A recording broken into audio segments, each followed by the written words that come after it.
ఓం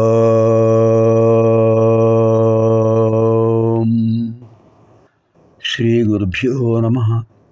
వాగర్థావివ సంపృక్తౌ వాగర్థ ప్రతిపత్తయే జగతః పితరౌ వందే పార్వతీ పరమేశ్వరౌ.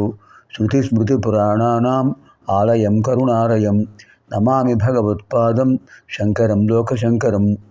శివానందలహరి 91వ శ్లోకంలో ప్రవేశిస్తున్నాం.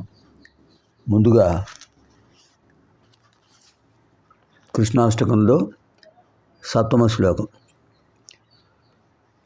సమస్తగోపనందనం హృదంబుజైకమోఖనం నమామి కుంజమధ్యగం ప్రసన్నభానుశోభనం నికామకామదాయకం దృగంతచారుసాయకం రసాలవేణుగాయకం నమామి కుంజనాయకం. పంచచామర వృత్తం అనుకున్నాం కదా. జర జర జగ అనే గణాలు ఉంటాయి.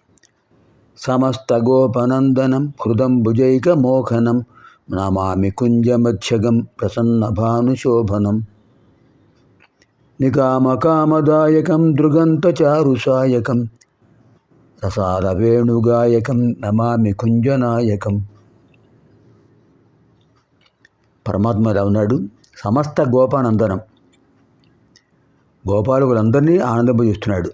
హృదంబుజైకమోహనం, అందరి యొక్క హృదయాలను కూడా ఆకర్షించేస్తున్నాడు. నమామి కుంజమధ్యగం, చుట్టూ కూడా అనేక పొదరిళ్ళు ఉన్నాయి. బృందావనంలో తులసి పొదలు ఉంటాయి, తులసి వనాలు. కుంజ అంటే పొదరిళ్ళు ఉన్నాయి, వాటి మధ్య ఉంటున్నారు స్వామి. ప్రసన్న భానుశోభనం, ప్రసన్నంగా ఉండే సూర్యుడు ఎలా ఉంటాడు, ఉదయభానుడు అలా ఉన్నాడు. నికామకామదాయకం, చుట్టూ ఉన్నవాడు యొక్క ధర్మబద్ధమైన కోరికలని కూడా ఆయన తీస్తున్నారు, అనుగ్రహిస్తున్నారు. దృగంతచారుసాయకం, దృగంతచారుసాయకం, ఆయన ధనుర్బాణాలు చేపట్టినప్పుడు కంటి చివరి వరకు కూడా బాణం తాగుతాడు. లేదా ఇంకో విధంగా దృగంతచారుసాయకం, విశాలమైనటువంటి నేత్రం కలిగిన వాడు అని కూడా చెప్పచ్చు. రసాల వేణుగాయకం, అద్భుతమైన నవరసాలను పరికించే వేణుగానం చేస్తుంటారు. నమామి కుంజనాయకం, ఆ పదరేళ్లలో ఉన్న నాయకుడు ఎవరు? ఆయనే, ఆయనకి నమస్కారం. సమస్త గోపనందనం హృదంబుజైకమోహనం నమామి కుంజమధ్యగం ప్రసన్న భానుశోభనం నికామకామదాయకం దృగంతచారుసాయకం రసాల వేణుగాయకం నమామి కుంజనాయకం. ఇప్పుడు 91వ లహరి.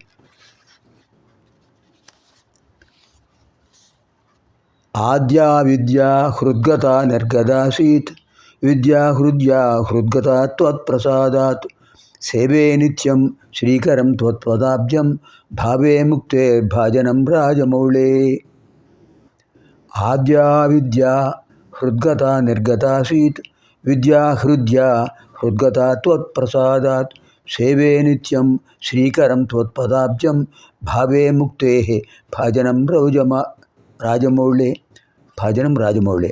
హే రాజమౌళే, చంద్రశేఖర, త్వత్ప్రసాదాత్, నీ అనుగ్రహం వల్ల ఆద్య హృద్గత విద్య, అనాది సిద్ధమైనటువంటి ఆధ్యాత్మిక విద్య ఏదైతే ఉందో అటువంటి దానివల్ల అవిద్య నిర్గత ఆసీత్, అజ్ఞానం కాస్త పోయింది.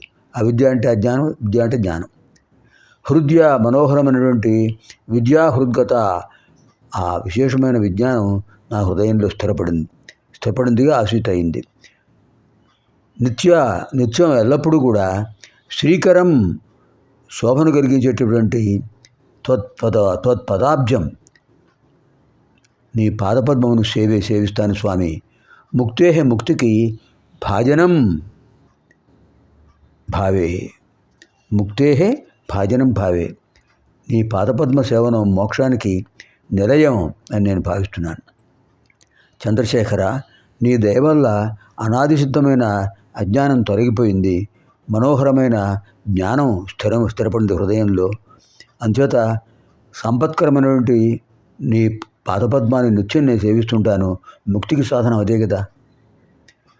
ఆద్యా విద్యా హృద్గత నిర్గతాసీత్ విద్యా హృద్గత త్వత్ప్రసాదాత్ సేవే నిత్యం శ్రీకరం త్వత్పదాబ్జం భావే ముక్తే భాజనం రాజమౌళే.